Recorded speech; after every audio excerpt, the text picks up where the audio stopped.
Hi everyone, it's Kelly and I have a Rubber Buggy design theme project that I want to share with you for the challenge for July.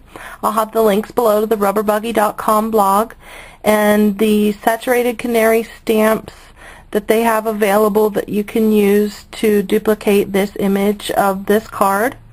What I used was one of the saturated canary stamps that had an upsweep of her hair, and she had ribbon and such swirled through her hair. Now I do want to send out a sort of a plea or a shout out, and I want to say first of all that I'm sorry about the quality of this video. When I dub through Windows Movie Maker, because I have to cut and slice some of the video together, for some reason it makes my voice sound very digital. If anyone out there can help me, or if anyone knows what I'm doing wrong, or if it's just the quality of the camera that I use, could you please let me know? And the reason I'm going to do it this way is because I want to show you a picture of the inspiration of which this challenge has come from. And here is the picture.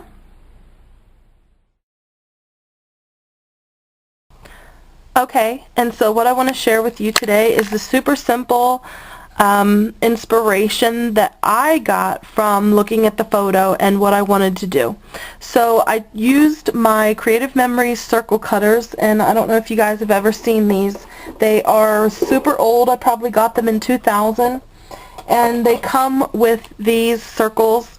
There's a ridge inside of here, and then it has a cutting knife, and they close like this, and when you open them, let me see here, when you open them, these little divots right here go inside the ridge, and they travel around like this, and then the knife is on the other side and it cuts it. So I used that to create the circle card. Let me show you. It's a black base. Here's what it looks like. Okay, and I put the circle die a little bit below. I don't know why this is so bright, super bright. I think that's better. And I put it a little bit below this part here, and so that's how I cut out the circle. And then I added a doily to the background, and the doily was one that I had just got from Michael's. And then I did a saturated canary image. I Copic colored it. And I didn't use a whole lot of Copics with this one. I used R59 and RV09 for the rose in her hair, her dress, and her lips. And then for a little bit of accent, I did use the RV06. Then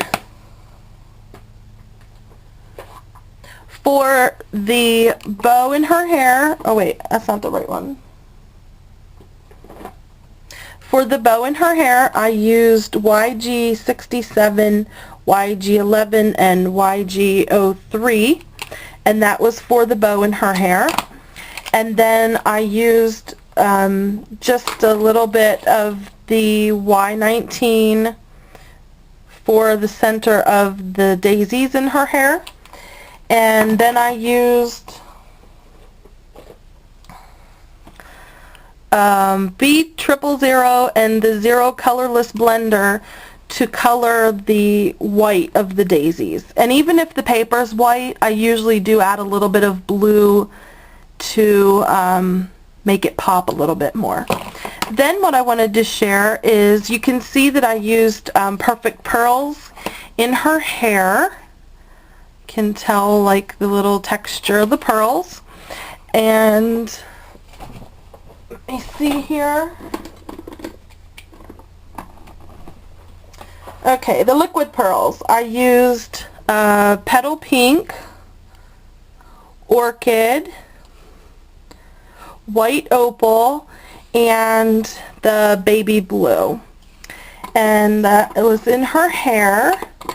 And then I added some flowers from my stash, and I used the greens around the outside of the image, and I used my circle cutter for the image of her as well.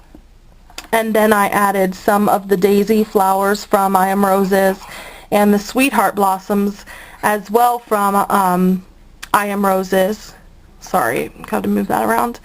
And then I used some of this yellow trim that I had gotten for a project that I had to do, and I just kind of swirled it in around the outside just because of the inspiration of the picture that I showed you previously. And then I created a little tiny bow, and I put that up here. The yellow flowers came from Michael's. They're the Michael's Dollar flowers that had the pearl centers. So that is the card that I created for the challenge. I hope that you guys like it. Check out the rubberbuggy.com and blog and click on challenges for the challenge and the photo inspiration for the month of July. So thanks everyone for watching. Bye.